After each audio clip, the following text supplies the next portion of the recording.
The hell are you supposed to be?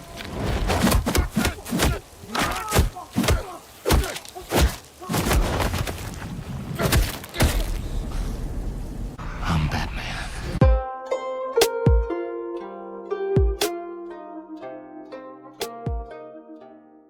Howdy, folks.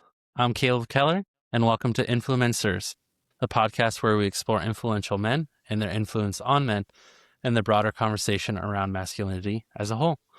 Today, we will be discussing the one and only Batman, one of the most famous and beloved comic book characters of all time. With me, as usual, are my fellow Influ-Men-Sirs, Steven. Well, hello. Good to see you again. Yeah, glad you're back, man. Good Frank. to be here. And as the only bald man of this cohort, I felt it appropriate to name myself Mr. Freeze for this episode. I just felt like that was appropriate. So Taking one for the team. Appreciate it. I tried. Frank. Hey, hello. I am not bald, so I didn't nickname myself. But I'm glad to be on the pod with Mr. Freeze. Yes, yes. And then Rhys. Hello, I'm Rhys. I am the opposite of bald, and I might have nicknamed myself Robin for this one because I enjoy the Robin Dick Grayson Nightwing arc and everything. Excellent. But yes, I'm happy to be here, and I love talking about characters. Indeed. Mr. Freeze, I have a question for you before we get going. Okay, go Who for killed the dinosaurs? it. What? Okay. Yeah. I don't know if What killed the dinosaurs? Come on, you got to get this one. I don't know if I'm a big enough nerd to know that. I'm ashamed to say. The Ice Age. Oh, okay. Arnold? Anyway. Frank got it. Thank you, Frank. Frank is laughing. Caleb's brushing up on his dad jokes, so we'll give him, I'm almost there. I'm almost there. T-minus 2-ish months. So here we go. Woo-hoo. All right. Okay. But yes, it's very exciting. But on to the Caped Crusader himself. So here's the quick and likely unneeded reminder to those who don't know about this fellow. Batman is a DC Comics superhero created by Bill Finger and Bob Kane, debuting in 1939 as the alter ego of Bruce Wayne, a wealthy Gotham City philanthropist. After witnessing his parents' murder, he dedicates his life to fighting crime and engaging his psychological trauma, using his intellect, Spoiler alert. physical Caleb. training. I know, Jeez. I'm so sorry. Physical training and bat-themed persona. He operates alongside his common allies, Alfred, Robin, and some others, while battling classic and iconic villains, Joker, Penguin, Riddler, and of course, Mr. Freeze himself right here. So, yes. All right. Well, how I figured that we would start, and maybe this is sort of an odd question, but I'm curious to see what you guys think. Who would you say is your first Batman?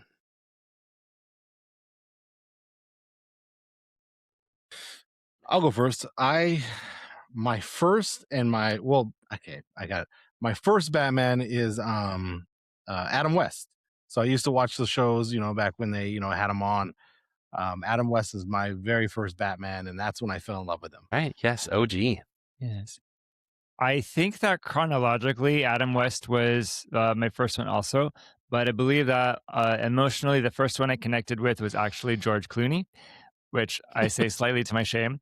But I first became allowed to kind of watch cool movies when Batman and Robin came out.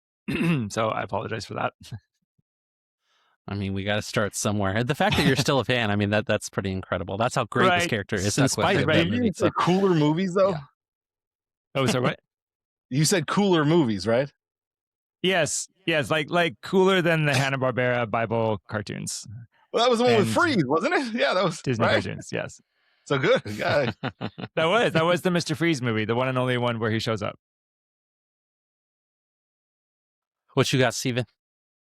My first Batman was the No, and I love Batman. I am not nerd enough to call myself a nerd. So I would that's just, context for everything I say in this episode of Influencers. TBH, full disclosure. So my introduction to Batman was the like Saturday morning cartoon version in the early, in the mid 90s. And so like that was the Batman that I knew. And then I was obviously like, so many people my age introduced to humanoid Batmans, live action Batmans. And I think the first one I remember of the live action Batmans was Michael Keaton. Michael Caine or Michael Keaton? Keaton. Sorry, I misspoke. Michael Keaton. I mean, Michael Caine is the greatest Alfred. So Michael Caine is the greatest Alfred, and a fantastic character, which I think we agreed we would talk about at some point as a standalone Alfred. Yeah, Alfred needs his time in the sun. That's for sure. No, Michael Keaton, and it was a weird like the vision of Batman I had in my head was this like large, almost like physically overbearing, powerful man, and like Michael Keaton just did not measure up like that. Like he had the makeup of Batman, but I was like, Michael Keaton is not a superhero. I'm sorry. Like he's got the eyebrows for it, but besides that, I'm sorry, Michael, if you're listening to this and you hate me right now, I will understand. I just couldn't. Keaton, still please like and subscribe if this somehow hits your algorithm. We'd appreciate it. And share. You probably won't now, but and share definitely. Please share. And share. 100%. 100%. Yeah. So Steven, you were claiming to not be that much of a nerd, and then you gave yourself so much nerd cred. Batman animated? Come on, bro. That's like cream of the crop. You done good. I appreciate that.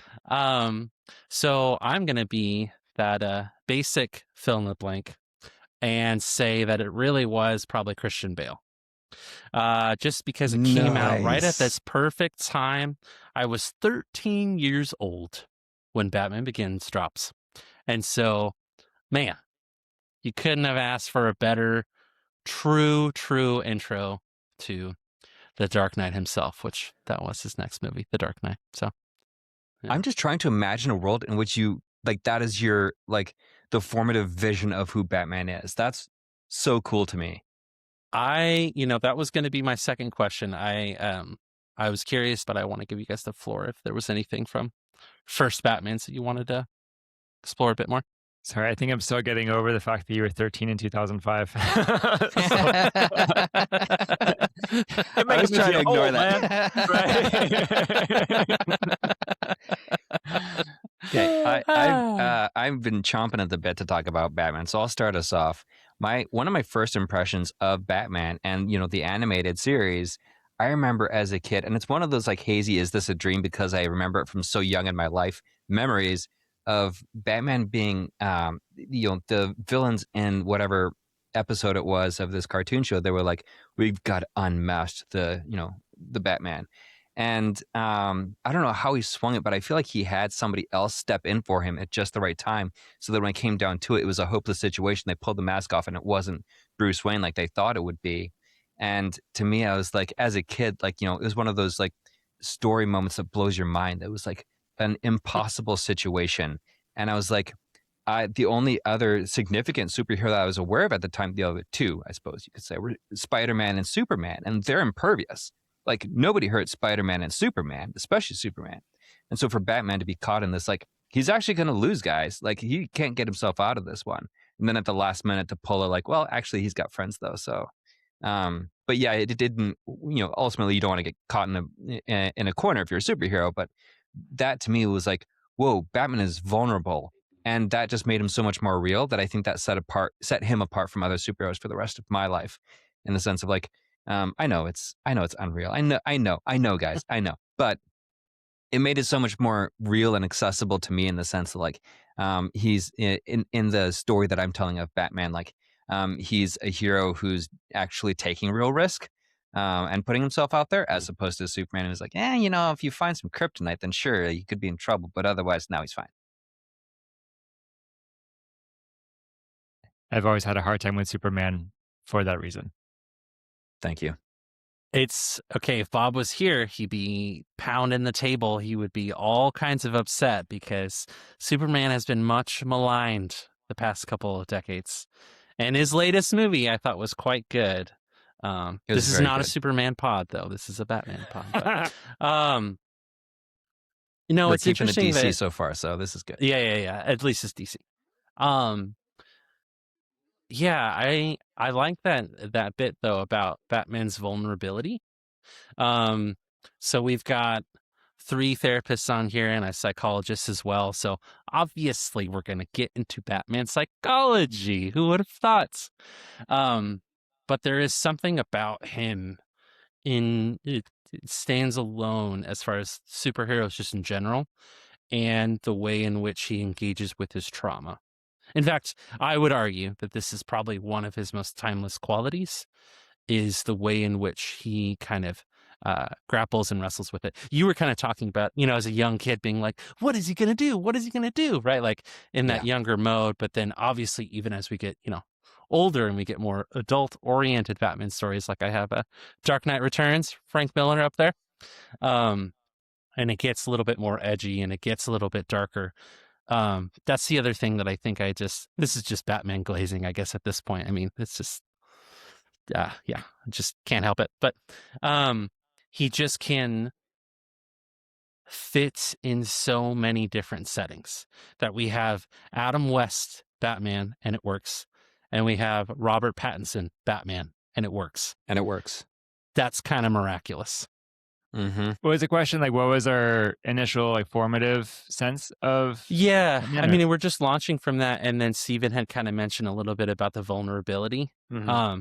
Obviously, one of the key things we talk about in Influ-Men-Sirs is how does this character, how are they presenting their masculinity, the good, the bad, the ugly, right? We'll surely get to some of Batman's ugly and the ways he doesn't handle it super duper well. Yeah, but I feel like we're talking about his trauma right now. So yeah, what do you guys think about Batman and trauma?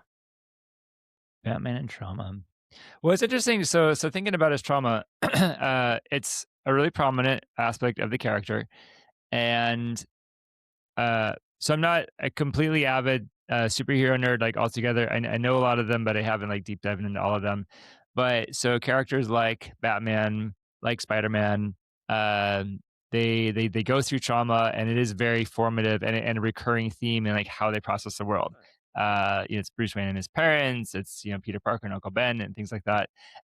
And contrasting that, so Batman has a bit of a counterpart in Oliver Queen, the Green Arrow, kind of the same, billionaire turns vigilante.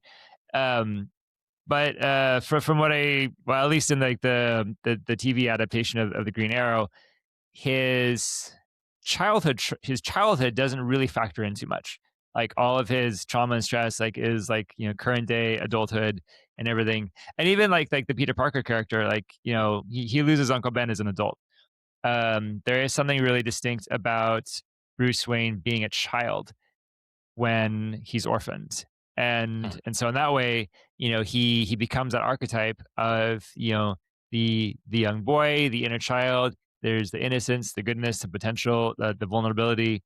And I feel like more than most other superheroes, that is just out and upfront and always a flavor in the conversation. And yeah, it's how he's responding to that trauma, how he's protecting that inner child. Certainly becomes representative of people in general. We do a whole lot of things to defend our vulnerable selves, and I would say, since we're talking about masculinity, there's a way where men typically are afforded a certain range of acceptable options for how they protect their inner child, different than typically women will have a different set of things. And so the Batman character certainly explores a lot of those more classically masculine defense mechanisms, played out to extremes. Yeah, I tend to agree. Batman, I think, is a really good case of PTSD, right? So, he witnessed all those things.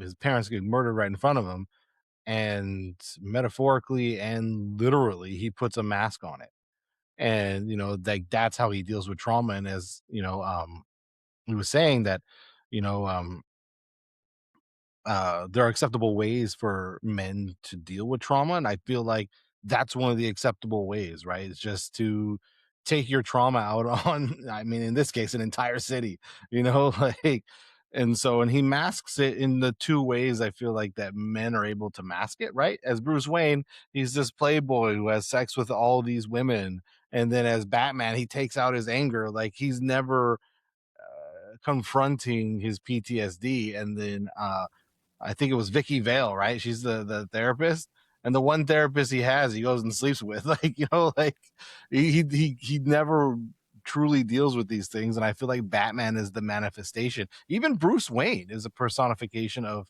you know, like the trauma. Like yeah. I think there's a lot of things to explore with his trauma. Yeah, I just think that in some ways, yeah, it's funny that we mentioned, or yeah, that you had mentioned earlier, Frank, that like Adam West is your first version, right? Because we're not really, when we're watching Adam West Batman, we're not really thinking like, man, they're really unpacking that trauma, right? Like that's one of the in some ways the most comical, but also most enduring parts of Batman is again that I wrote in my notes, to camp or not to camp, to dark or not to dark. Like in some ways it feels like Batman as a character, the you've really nailed him when there's a decent amount of elements of both of those things. That it's not like I'm gonna turn off all the Zack Snyder people right now. So sorry guys. But it's just too dark all the time. Batman's Affleck is just too dark all the time, and he's killing people, and so Snyder doesn't understand Batman. So that's neither here nor there. But at the same time, we mentioned George Clooney earlier. Then that's just all camp, all the time, and in some ways not done well. So it's interesting how, in some ways, as at least to how that pertains to the trauma of it all, I think that like even Bruce Wayne as this persona is like a campiness that I think a lot of us as men can kind of parade around as. Like we kind of perform camp itself, right? With certain kinds of bravado, with certain kinds of machismo. And in a way, it's not really contending with what actually happened, right? With our actual trauma, our actual lived experience. But yeah, I was going to move on to another question, or if you guys have another question, you can hop in. But anything on this before we What was move your on? next question? Who's your favorite Batman? I mean, I was gonna, yeah, we were gonna, I was gonna be curious to do like a top 3 Batmans and then top No. 3 Bruce Waynes, just because I'd be curious to hear you guys, in the full amount of like, again, with the whole camp and the dark and kind of, what kind of Batmans do you guys like? Well, so for me, the best Batman of all time, who I think is the perfect Batman, is Kevin Conroy. You cannot beat his depiction of Batman from the animated series all the way through the Arkham series. I mean, he's just iconic. Like when I think of Batman, he's Batman. Um, when we're talking about Bruce Wayne, I think actually who nailed Bruce Wayne was Christian Bale. I thought he did a really great Bruce Wayne. And I know you said you didn't like him, but I thought Ben Affleck really captured the moodiness of who Batman is, even though I didn't really appreciate, like you said, the killing. But I think the way he really captured Batman as this brooding character, I was like, yeah, that's kind of how I envisioned who Batman is, right? Like just sitting there and thinking about like how he can take he brought the Justice League together just so, you know, in my opinion, like he said to, to protect the, the world, but it was really just he realized his limitations for once, right? Like Mm. fighting Superman, he was like, oh yeah, there are limitations, right? But I really think that to answer your question, I really think that those like the best altogether, Kevin Conroy, the best Bruce Wayne, definitely who did I say? The Batman. What's his Christian name? Bale. Christian Bale. Thank Christian you. Bale. And then the best Batman was Ben Affleck for sure. Dang, spicy. What else we got, guys? I think it's so it's the Batmans. I like the Christian Bale Batman. In a way feels like the most functional, like the most realistic in a way. That's also the balance between he's brooding, he's mighty, but also like a little bit likable. Um, I in a different way, like I enjoyed the Robert Pattinson Batman. I mean that whole movie had a little bit more of like that was the one that got the closest to being like a horror film. So it was like a little bit different of a feel, but it was spicy. It was nice. And then I like Michael Keaton as an actor, and he just brings like a very interesting portrayal to it. Um, as far as like the Bruce Waynes, yeah, there's a lot to appreciate about Christian Bale as Bruce Wayne. I didn't hate the Val Kilmer Bruce Wayne either. Again, there's just kind of like a cool, collected, like he's just interesting. Actually, though, so one of my favorite Bruce Waynes though is actually the Bruce Wayne in the series Titans, which is about Dick Grayson and a younger generation, but there Bruce Wayne is old and he's a mentor and not actively Batmaning as much, but you get to kind of see like a whole different life stage. Bruce is like he's old, he's getting a little decrepit, he's kind of grumpy, he's still active and nurturing, and it was just like another corner of the saga to explore, which was fun. And I forget who played him. It's all good. What you got, Steven? Yeah, I think my answer is going to be the same for Batman and Bruce Wayne. I think my first and foremost Batman is going to be Christian Bale. I think he did a great job at pulling together all the different things of what I think are important for Batman to be. I liked Robert Pattinson a lot.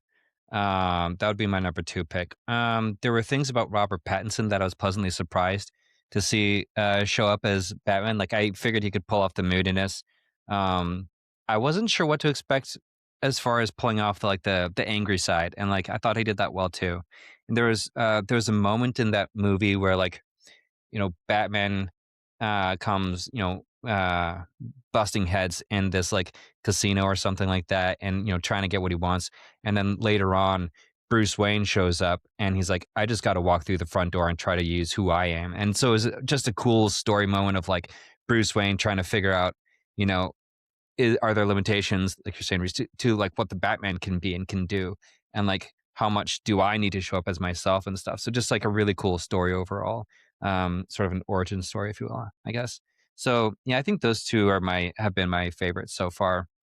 Also want to like shout out to Heath Ledger for being the most amazing Joker that I could have ever possibly imagined. Ranking our Jokers, yes, absolutely. Yep. 100%. The guy from Knight's Tale. Yeah, exactly. So good. Yeah. We are hitting Joker, fam. Don't you worry. We are reviewing that guy at some We will point. get to the Joker. 100%. That's happening. Yes, I would say there's a charm to Michael Keaton that can't be denied. A little bit of that sensitivity, a little bit of that quirkiness. That's great. I don't know if I necessarily love Christian Bale too much as Bruce Wayne. I don't hate it. I really like him as Batman. It's just a little over the top. This is just my personal opinion. And I think that you're right, Frank, that Ben Affleck actually fits the bill, including specifically the stature. His stature is like impeccable to be playing Batman, but Zack Snyder made his movies, so that's not Ben Affleck's fault. But there is something about both Pattinson and Bale's Batmans where I don't know if it's just the modern incarnations. I don't know if they dial down the campiness just enough that these are movies. These are not just superhero movies. These are movies, right? Like that, I think, is sort of what I enjoy most about Christopher Nolan's Batman trilogy, and then obviously the newest Batman, is that they are independent movies where it's either a heist or it's a crime drama or it's a war epic or it's a whodunit, and then Batman is there. And I feel like in a way that's kind of Batman at his finest, is that he is a detective, he is a fighter, he is a brawler, he's the smartest man, he's all of those things. So that actually leads into my next question. So what do we think Batman and or Bruce Wayne is saying, either directly or indirectly, about masculinity and manhood? I'm going to open the archetype floodgates a little bit. Yes, let's do I it. was, you can't tell, but I was staring at your quadrant of my screen, Rhys, just waiting. Okay. Yeah, I kind of wanted to hear from him first too. Oh, sweet. Well, I feel good. So I'm gonna. So the way you asked it, I think matters, because I'm gonna say, in some of these other characters we've talked about, we've kind of worded it as like, what is this saying to men, about men? I'm gonna say, I'm gonna go to a limb and say Batman is not saying anything to men. He is speaking on behalf of men in the way that symbols do. I'm gonna go on a limb and say that the Batman Bruce Wayne character archetypally plays into these universal patterns that men find themselves in, and our masculinity culture birthed him, and so he becomes, in one sense, a statement from men um, about what our experiences, what our struggle is. And so in and understanding the Batman, we can begin to understand some of what our male experience is in that way. So they connect, and all of that. um but so looking at Batman Bruce, um, as we've already mentioned. So his story starts with the formative event of the murder of his parents. And this is a fracturing of the core attachment figures in his life. As we know, as counselors and psychologists, one of the core tasks of a young person is to first connect with and then separate from the parents, but in a gradual way that hopefully is full of love and support and connection. For Bruce Wayne, connection is subverted and separation is accelerated, leaving him a character in imbalance. And he's just thrown into these extremes right away. This moment in the alleyway captures that moment when the parents are depedestalized, and we first understand the world to be a dark and painful place. We'll naturally encounter that in our growth arcs anyway, but we're supposed to encounter that as adults, or as we get closer to adulthood.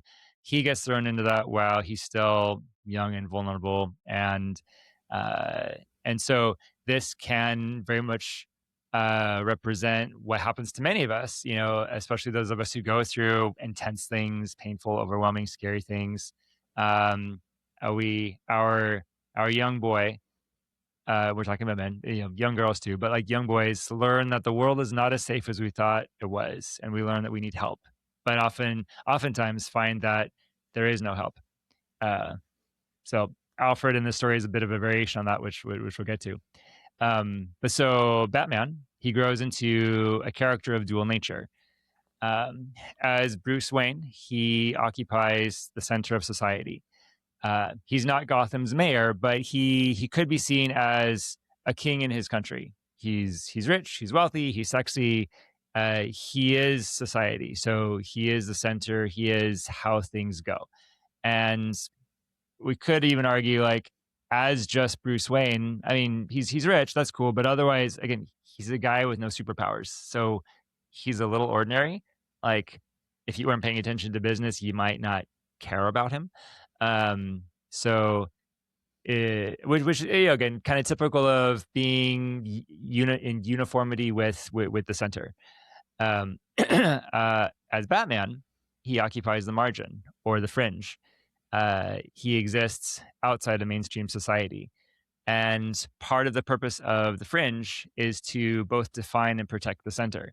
And that's his whole thing, is he's protecting Gotham. He's protecting the vulnerable.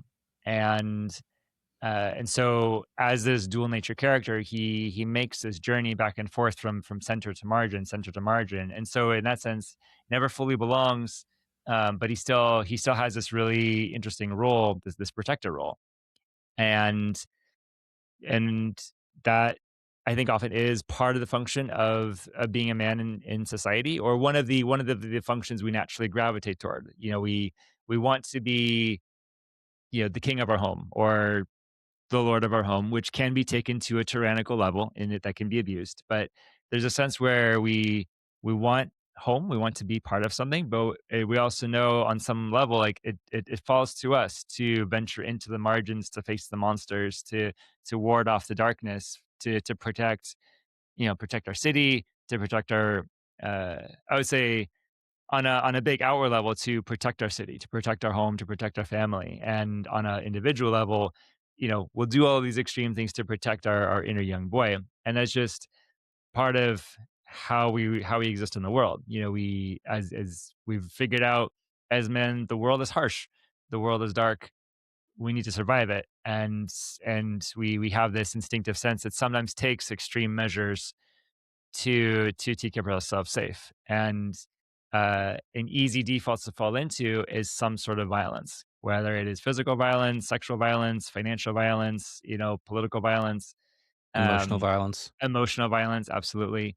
And so uh, and that tends to be one of Batman's recurring uh, challenges, is like, can he connect with the human? And when we get to talking about how he interacts with the women in his life, it's like, there's always this thing of like, Bruce Wayne can kind of do it, Batman can't. And so, like, what's he to do? And that, again, I think as we as counselors and psychologists, we're up front with that, about men who are longing for a home, longing to be in the center, but really feel really compelled to be this masked figure wearing this persona, uh, for the sake of protecting something. And so the journey toward unmasking, finding someone with whom we can unmask, is a really pivotal one. Uh, Part of why the Alfred character becomes such an interesting figure. Alfred, as far as story structure, I mean, he's in the mentor role, the mentor, the guide role. He's the Gandalf to Frodo, that sort of thing. But Alfred both occupies a father role and a guide role, and most uniquely, he knows both Batman and Bruce Wayne, and so in that sense, he is the one who knows who this person is all the way through. And no matter what sort of chaos Batman and Bruce go through, like this Alfred figure is the anchor point, which I would say, uh, not all men get that. I would say probably like a very sad minority. It's very sad that it's a minority of men that get that. But those who do get that, those men who do have some sort of relationship, some older guide figure who knows them all the way through, and there's trust there. Those are the men that have an anchor, have a purpose, and can survive all of this stuff. So, um, I have more thoughts for later, but that's my initial rant. Whew, No, epic. but And I'm not surprised, Rhys. You got that. You nailed that.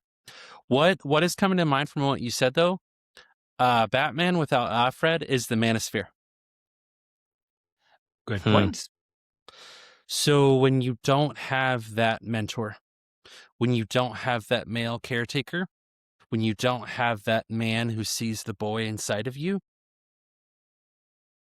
violence, womanizing, stoic, and the list goes on and on and on, right? So we just, our last episode, we reviewed the documentary. Super recommend you guys watch it. Incredible documentary. And then please listen to our episode on it. But shameless plug. But there is something about what you said, Rhys, Alfred is so needed. And I think you just articulated exactly why. To just have this paternal figure that again sees the boy inside, and it's through the darkness, through the violence, through the campiness, through the womanizing, through all of that sort of stuff, and sees how what comes to mind, at least movie wise, is in Dark Knight Rises, and sort of how Michael Caine just wants him to find a lady and settle down. Like that's the major crux of everything that Alfred's trying to do in that story, is like, you need to stop. Yeah. Yeah, Batman's a violent character, but there's restraint to him, unlike the Joker. You could say Batman without Alfred is a manosphere, but Batman, that same marginal monster figure without a father figure is the Joker. And Mm, part of the wonder of the Batman Joker combination, brilliant writing, is one of the reasons, the absence of connection of any sort. The Joker's alone. That takes us back to his trauma, which, you know, healing happens in community. Like we need people to see all sides of us and love and accept us for who we are. And the Joker not having that, he's lost to his inner chaos. well, and like to your point, like, so kind of when we mentioned, I wanted to ask, who's your first Batman? Who's your first Batman, right? Kind of thinking about what that cultural moment was like for whatever reason, like what was captured by you, right? And it's funny that, Frank mentioned Adam West, who is really prominent as a character in that old school Batman. It's Robin. It's Batman and Robin. It's not just True. Batman, right? But as we move, especially into the 90s and then forward, there's a lot more of this lone wolf, self-made man. I'm going to go it alone. Kind of thinking of when Frank and I, we talked about Michael Jordan and just how in the sports world for him, he really carried himself as this self-made man. I'm going to do everything, all that kind of stuff. And come to find out, he had quite a few great teammates and a good coach and a lot of other things that were very much in his favor that often get forgotten in sort of how we view American culture and the peak, masculinity, so to speak, that's displayed. So yeah, that's just kind of a, even for myself, I have like a repulsion almost, and I feel bad for saying this, but repulsion around Robin just due to the corniness that feels, the campiness that's seemingly attached to him. I mean, I know that in the animated shows and a lot of the comics that some of that goes away and some of the darker and edgier parts of that character come through more. But yeah, I guess I'm curious, Frank, what you thinking? I had some thoughts, and then after hearing that, I'm like, man, I don't know about it. Like it was really well thought out. I was thinking like, in the same lines, I thought that I was gonna say that Batman is more of a mirror on what we depict masculinity as. I think that's why Yes. he connects, especially like with popularity as far as like men go. He really connects with us. I mean, he's everything we want to be, just a normal dude who has all tons of money and beats up the bad guys. We all want to be that person, like, the only issue is, he has, maladaptive coping skills, like, which is also kind of like how men are raised as well. Like, that's why, like, I think maybe that's why he does yeah, like, cause we are not taught to cope with our emotions in a healthy way, and I always, because it's so easy, they're in the same universe. I contrast them all the time with Superman because, I always loved Superman as well. And I know it's not a Superman podcast, but, Superman from infancy had two loving parents, and Yes. Batman had that. And then it was just cut off, and then he had nothing. He had, as integral as Alfred was, he still was the help, right? Like, so Bruce Wayne is as friendly and everything else that he is with him. You have to think that at some point, like, that was his view of who Alfred was, so as much as Alfred steps in to be a parental figure, I think like that's got to have some sort of influence on how he feels about like like his outlook on things, like I think that's why Alfred also struggles to save him, right? Like there's always this back and forth between Bruce Wayne Batman and Alfred, trying to tell him to calm down, and he's, there's a lot of times where he just ignores him. And I'm wondering, like, yeah, that is something that we do with parents, but is it also something we do with people that we see not as, like a vertical connection with, like someone is a horizontal connection, right? Like Caleb, we've been friends for a very long time, but I would say if you were to give me some advice and I just didn't want to hear it, it's a lot easier to ignore you than it is, say, like my mom, who I love and she cherished me and she, cared about me. I can be like, Caleb, whatever, man, like don't talk to me. And I hang up the phone. My mom, I don't want to hurt my mom. Like I don't want to say something to hurt her. you know, and I feel like he also like in a way metabolizes his pain. He takes that pain, he digests it, and it comes out in a way that is violent. And you know, you were talking about the duality of, you know, like Bruce Wayne and Batman. It also comes out that he makes no connections to anybody. You know, like the best connections he has is with Robin, and then we see how that like that comes out as a toxic relationship, right? Like his best connection is connecting with somebody and then training them to be him. You know, like that's the only way he can relate with somebody. And I think a lot of us try to curate our friendships that way when we don't know how to connect emotionally within ourselves. You know, we try to curate relationships that look like us, you know, and we have a group thing, not a lot of people that will check us. You know, like good friendships, as we all know, healthy friendships are like, hey, dude, I think you're making a mistake here, or have you thought about this? You know, and they check in. Hey, how are you feeling? Like, you know, you may be doing a lot of things that are out of your character, and a friend will tell you, like, hey, man, like that's not okay. You know, like, do you want to talk about something? And he doesn't do that. He curates the people around him that do not check him. And I think that's a lot of what society also tells men is okay, right? When there's shared trauma, we tend to connect with those people. People in the military talk to each other for decades until, you know, they pass away because there's the shared trauma. And I think in some way, Batman is sharing that trauma upon, you know, his Robins. And we see that. And I when we're analyzing like what Batman means, I think to your question, what Batman means to, you know, masculinity, I honestly think that he is just a mirror. Everything he does, it was acceptable for me growing up. You know, it wasn't almost until right before I met my wife is when I actually started, you know, processing my emotions in a healthy way. And then go figure, I have a healthy relationship, you know, and I have healthy relationships around me. And I think that, you know, looking at Batman, yeah, he is the guy for guys, you know, like, you know, Superman's the guy we all want to be emotionally, but Batman's he's the guy that I can connect with, you know, like, so yeah, I couldn't have said it much better than, you know, but you know, I think that's what we are really looking at when we look at Batman. We look at him as a mirror on society and masculinity as a whole. Yeah, I'm I'm kind of struck. It's making me think of so much of what we're discussing, like in some ways, is a credit to the most recent Batman movie and kind of and how well it was made. Just because, sort of a spoiler warning, spoiler warning, spoiler warning. You've been warned. You've been warned. Um, but you know, essentially at the beginning of that movie, I'm vengeance. He doesn't even say I'm Batman. He says I'm vengeance. Yeah. Right? And all it is like violence. Like people were violent to my parents, I'm going to return that violence like tenfold, right? They'll have one restraint, which is I won't kill anybody. But beyond that, like I don't care. I really don't care, right?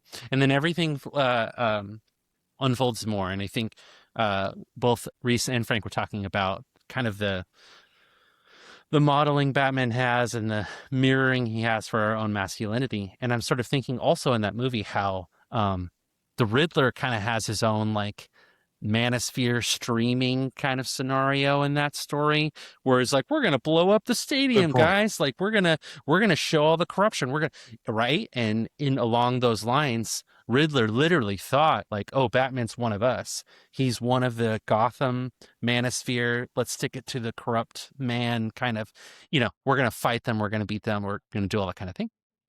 And so Batman, you know, in that story kind of has this realization of like, oh, wow, I thought like being dark to those who were, you know, drenched in darkness was going to sort of retaliate and prove some point, right? But even in the beginning of that movie, he's sort of like, crime is up.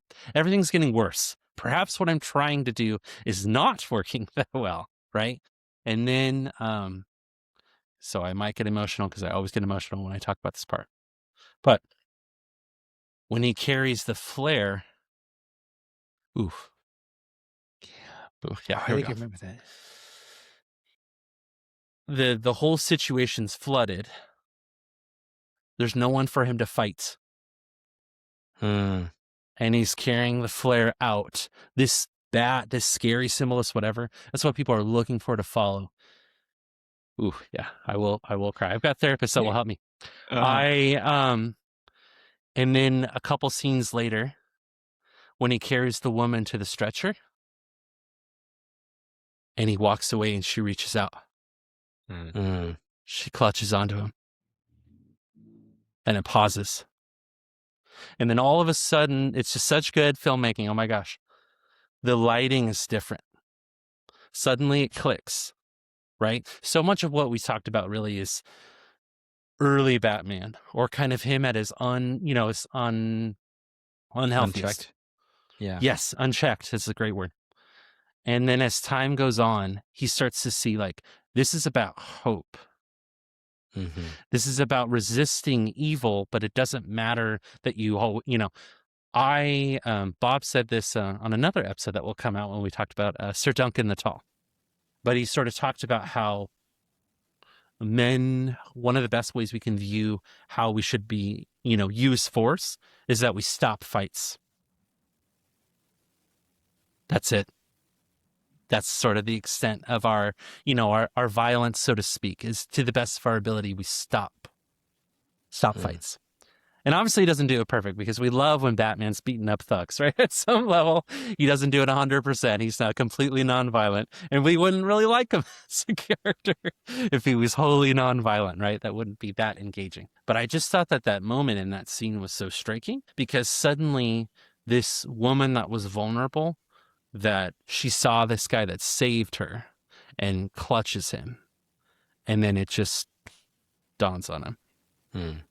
So that to me feels like sort of the redeeming, or kind of I guess maybe this is the next question, is sort of, if he is a mirror, right? Or maybe, I'll pose this to you, Frank, and then the rest of y'all can riff. What do you think that was mirroring in that moment when she clutches him?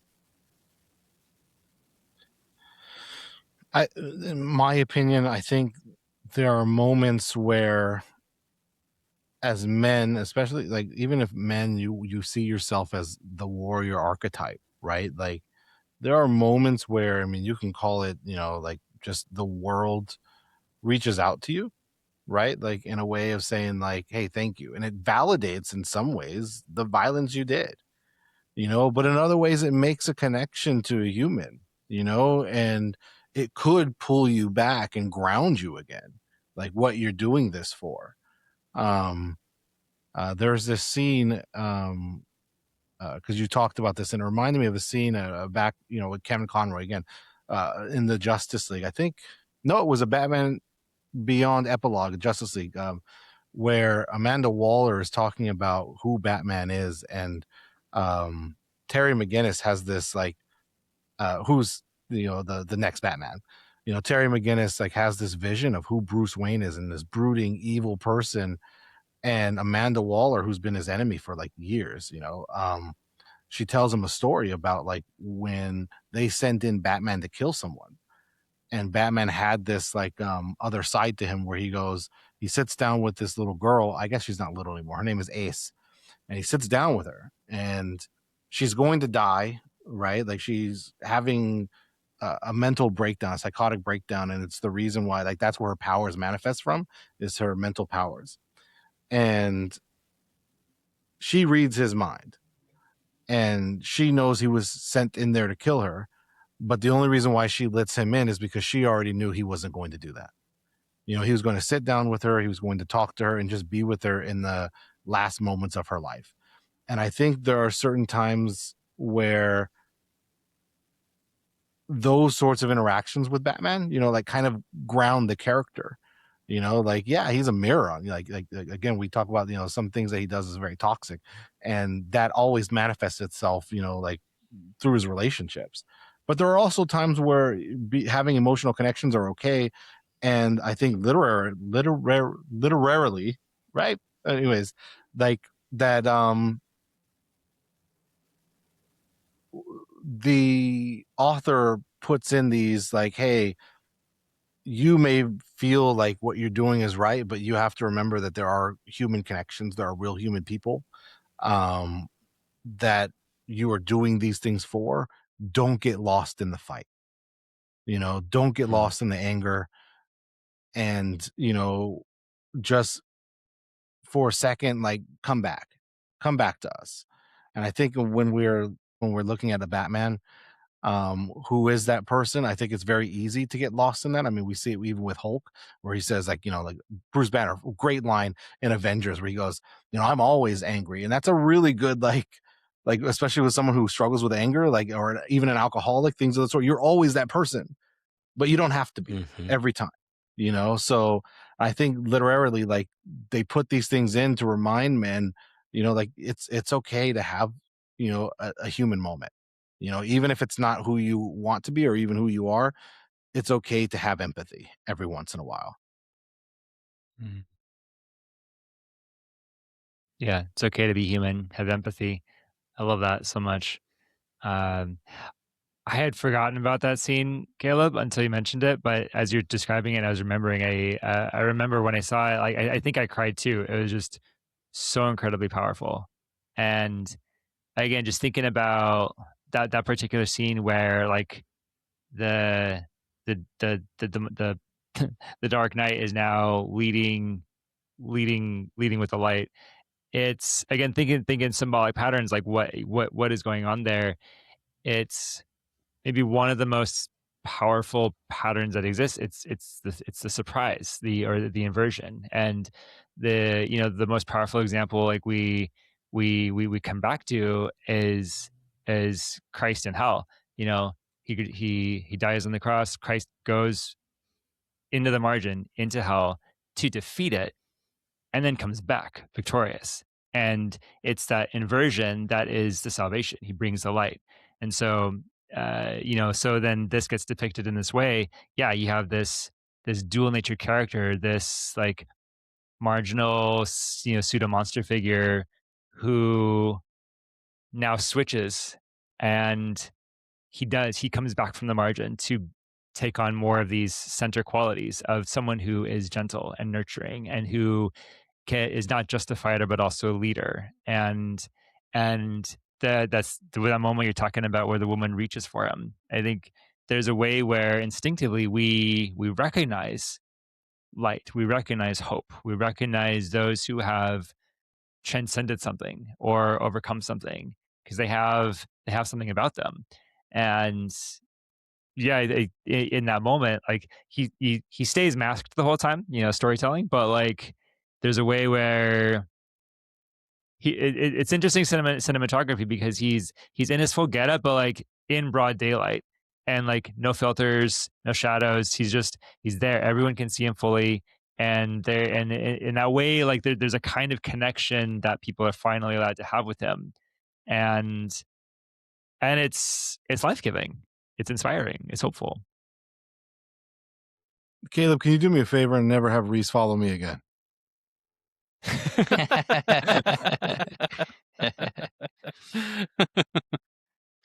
What you got, Steven? I mean, Mr. Freeze. Yeah, thank you.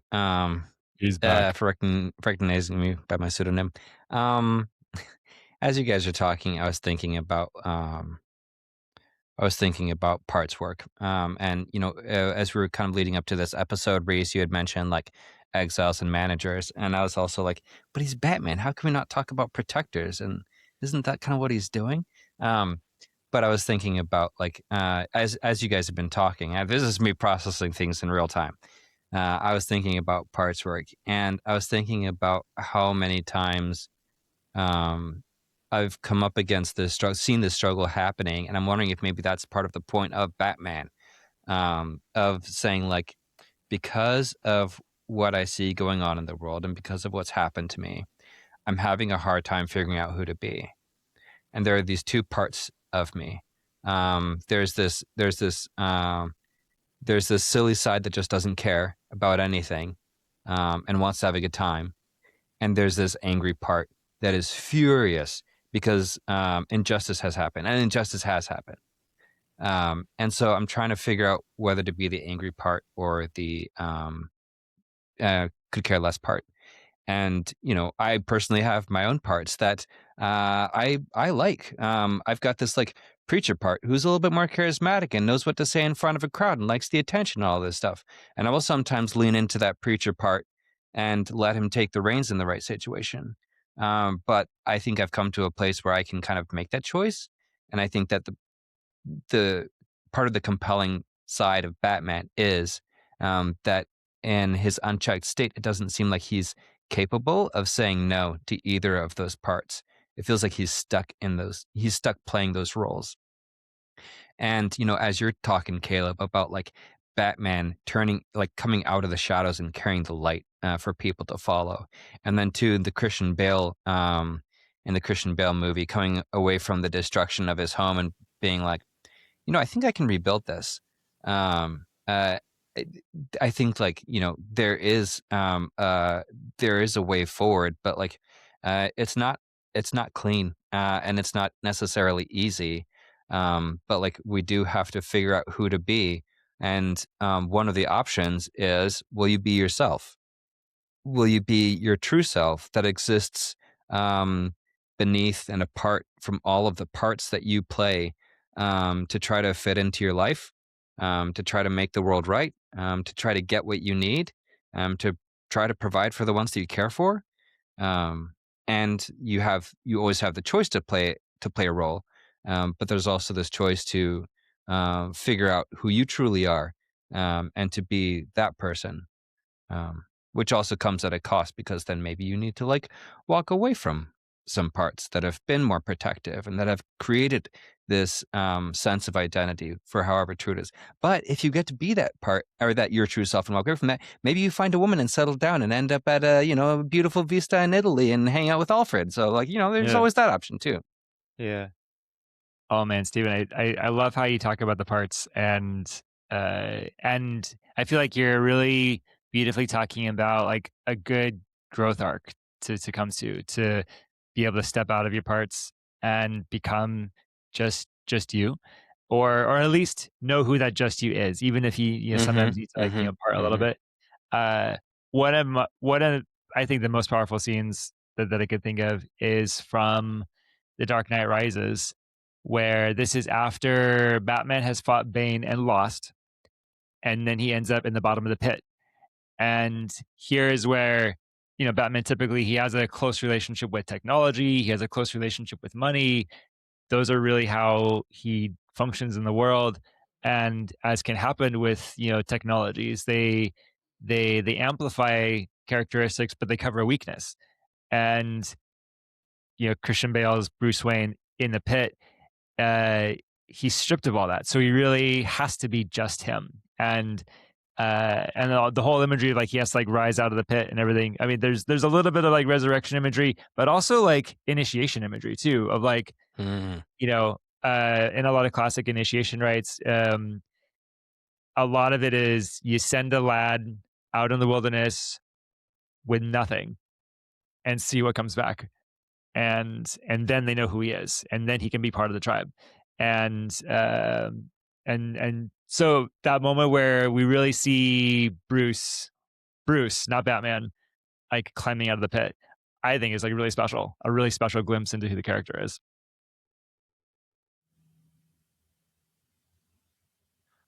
Yeah, it's been quite a feast of great cinema with Batman at the helm. Through all of our conversation, we haven't even hit The Dark Knight, which is one of the best. Yeah, it's kind of dawning on me. I'm going a little bit back to earlier in the discussion, but just really truly understanding how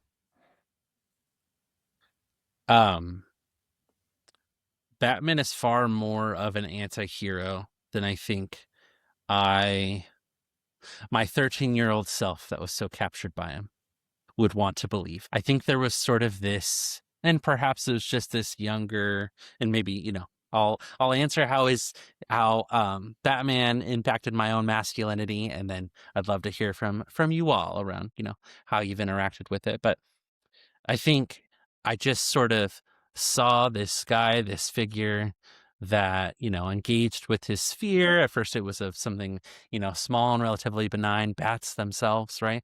And then also engaging, obviously, with the trauma of the lost parents and, beating up the bad guys and bringing good stuff, right? And I think that as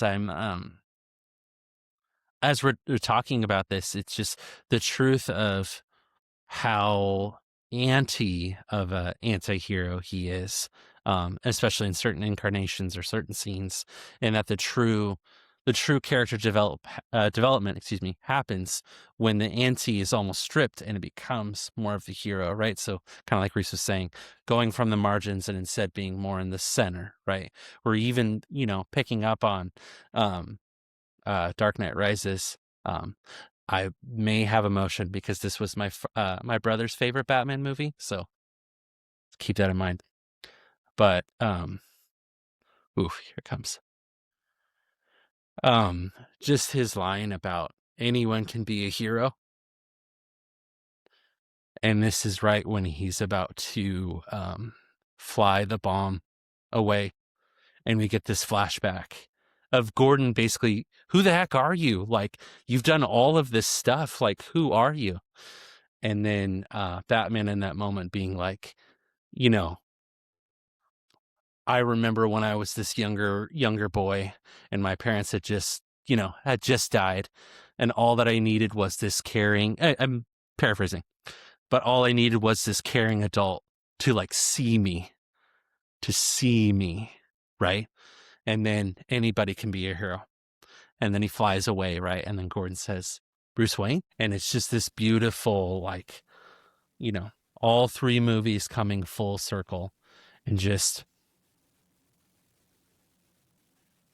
there's this richness about Batman. And I'm still struck by what you said, Frank, him just being this mirror. I think that when I was a younger person, I definitely had Pattinson edge to me. I was very pissed off. I was really angry. I grew up in kind of a pharisaical, very annoying, obnoxiously Christian environment that wasn't really Christian indeed. And it really upset me. It really bothered me. And I had Batman level angst about it. And so I think I really connected with the character and his frustration with, his own pain, his own frustration, the environment of Gotham in which he was brought up in, the corruption there. I felt that in my own particular way in my private school and the setting that I found myself in. But then I think the reason why he'll always be my favorite superhero is sort of that the duality that is not shied away from, that it's front and center. And in some ways, it's he just encapsulates so much of the difficulty of being a man all in one character. You have, the persona, the mask that we wear. You have the different kind of mask that you wear, the kind of machismo or whatever it might be. We've already said the things. But I saw in this character them really wrestling with their pain. And I just connected with it then, and I think I'll connect with it until I'm old and gray. Who's next? Well, can I say just, Caleb, man, I love you, man. Oh, yeah. Thanks, Frank. I love you too. Same. Me too, Rhys. I appreciate that you feel things deeply, Caleb. I really resonate with what you said about like him wrestling with his pain. And I think there's I don't know if this came from Batman, but like a part of the part of Batman perhaps that like I resonate with is like the pain that drives to purpose. And like I think that that's something that like I have kind of carried with me a lot, not necessarily because of Batman, but it definitely resonates with me in the sense that like I have followed purpose hard up until now. And I think that like I too have had to do a lot of work to figure out who I'm supposed to be and find out who I really am beneath all of the things that I try to be and the things that I try to present, and the things that I try to pursue. Like who am I underneath all of that, underneath the pain, without the driving need for purpose or recognition or anything. And so I think that that is something that has stuck with me about Batman. And two, also, like, I just love the concept of facing your fears. There will be a movie in which there are heights involved, and I know it's just a movie, but I'll just hold out my hand to my wife, and she knows this. You can just like touch my palm, and it's like sweaty because like heights just mess with me that viscerally. But every chance I get, I will ride a roller coaster, and it will scare the living hell out of me. But I will do it because like I want to do hard things and I want to face my fears. And roller coasters are enjoyable, so why not? So yeah, Batman being like, but I can become something more. I can become like the symbol and stuff. And then him like going into the cave and like letting the bats like wash over him, just like letting his fear wash over him. Oh, so good. And I'm I gonna think I pass the have to baton. riff. I'm just gonna riff on what you said really quick, just because it's so that hit the nail on the head. The sense of purpose. Again, I might feel things deeply and might tear up again. I apologize, fam. It's who I am. I made this pod to grieve my brother who passed. That's why I made it. That's it. And so the purpose of this pod is to champion men's mental health, which so often gets minimized and ignored. So I think why I like Batman, and you said it so well, Stephen, is he's literally doing the same thing, right? Is he doing it perfectly? Very rarely, right? He's all kinds of jacked up. But he is directly trying to figure out what to do about the loss of his parents. Like, good, bad, or ugly, he is trying. He's leaning in. And I think for me, I made this pod to figure out how I could grieve with men and brothers that I love around me. And so I think that too is sort of why, yep, Batman is my GOAT superhero. And it's not even close because he's all about men's mental health, kind of in a nutshell when compared to other superheroes. Mhm.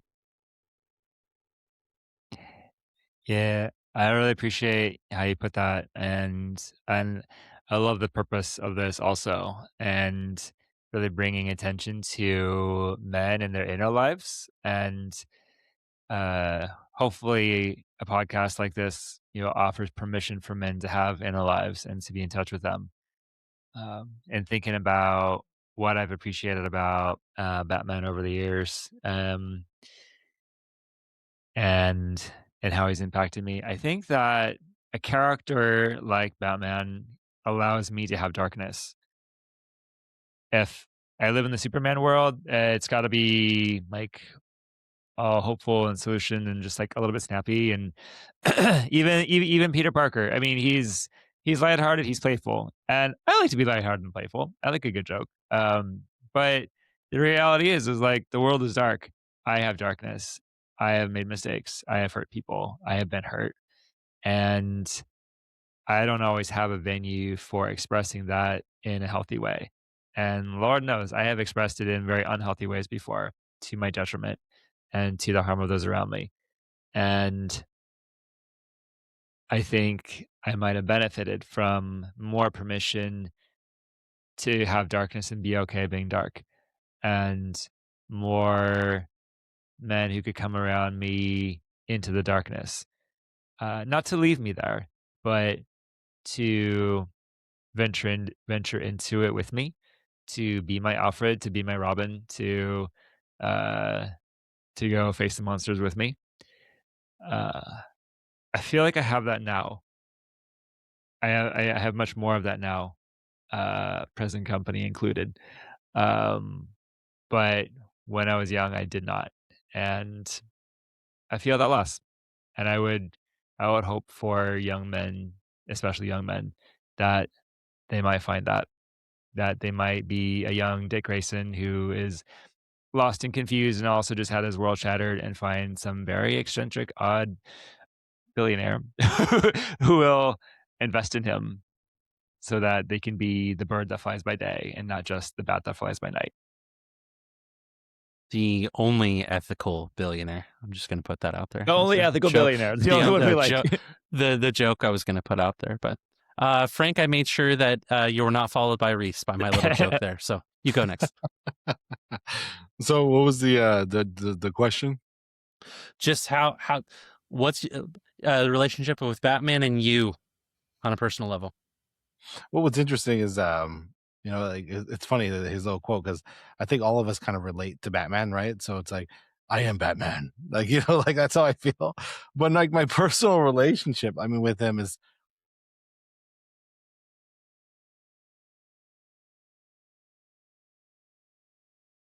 he is.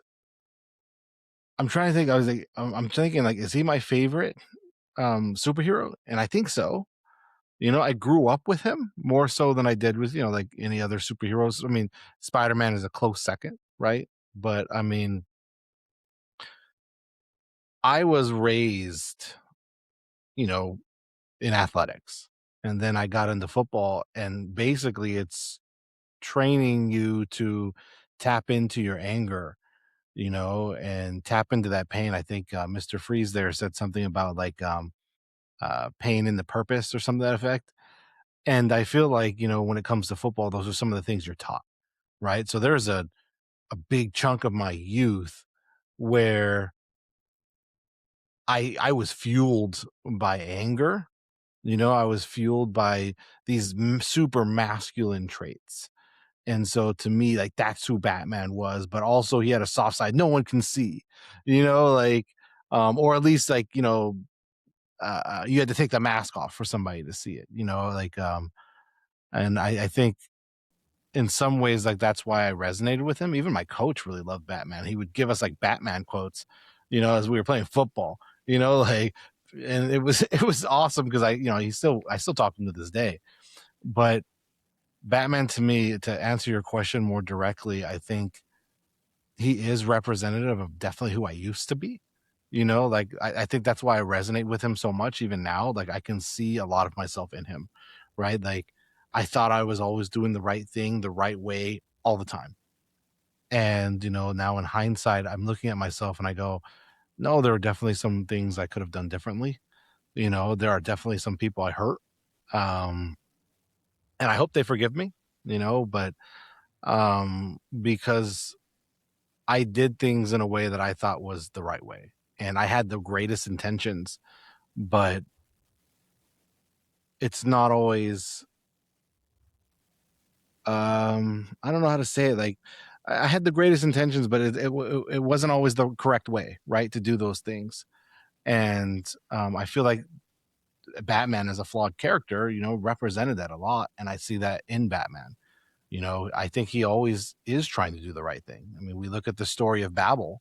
He had a backup plan just in case something happened, and it destroyed his friendships with all of his friends.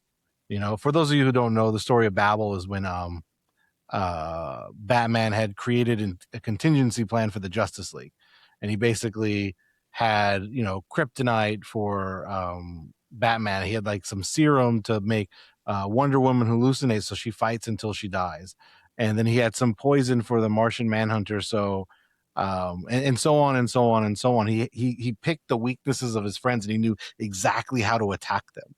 And the only reason why he did that is because he was friends with them.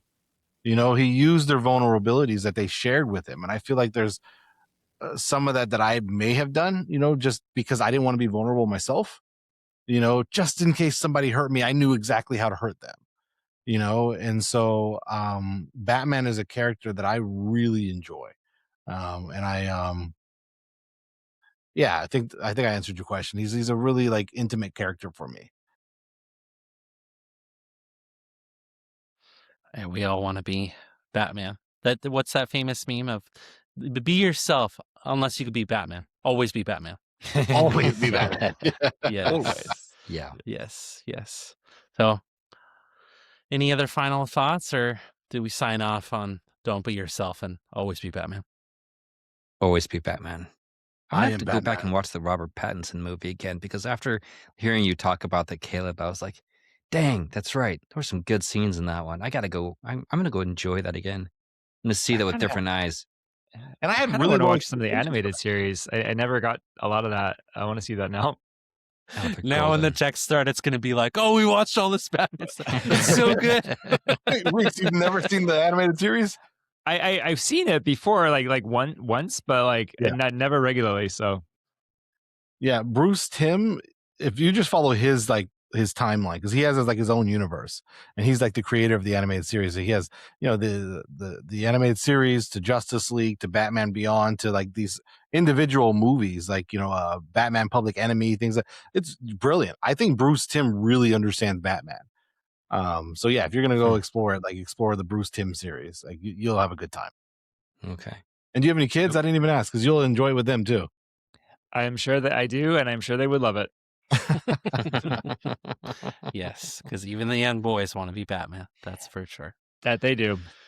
All right, guys. Well, I love you all. I've loved this conversation. I love doing this, and I plan to do many more because I really enjoy it. And Absolutely. yeah, Thank you, that is, Thank you. yes, that is that. Hope y'all like this and you got something out of it. And this has just kind of been a plug that I've been doing at the end of these episodes. Any young men listening, if any of this stuff is connecting with you about either not feeling seen or isolated or feeling stuck in the dark or whatever it is, all four of us here have said, yes, we've been through it. We felt that. You are not alone. You are not alone. Even you will never be alone. And there is help out there. I would venture to say that if anyone wants to connect with any one of us, we'd probably be really delighted to hear from you too. 100%. 100%. Remind me how we would do that, in case this is the first time anybody's come across the episode and they were like, I really connected with that Caleb guy. I wanna get in touch with him. Yeah, I should be better at marketing and selling myself. Perhaps I will add my Psych Today page, and I'll put that for Rhys. I'll put that for Mr. Freeze. And then, Frank, do you want me to do anything for your campaign? I mean, they can always donate, but if you're listening to this, and if you're listening to this and you just want to make a connection, I mean, I think that's literally what the reason why I went to go campaign anyways, is to make connections, especially with young men who are struggling, and let them know that there's a different pathway. You definitely can find me on Instagram. Just Google my name, Frank Gerdine III, and you'll see me. And you can message me. I will answer you. And if it's you want to connect to one of these therapists here, I can connect you with them. I really There you want go. men to understand that they are not alone, and that there are pathways towards having healthy emotional regulations, and healthy Yes. relationships. So I really, really want to connect with you. Really do. Yeah, absolutely. 100%. All right, folks, that's our show. Hope you all have a good one. We'll see you next time. Peace.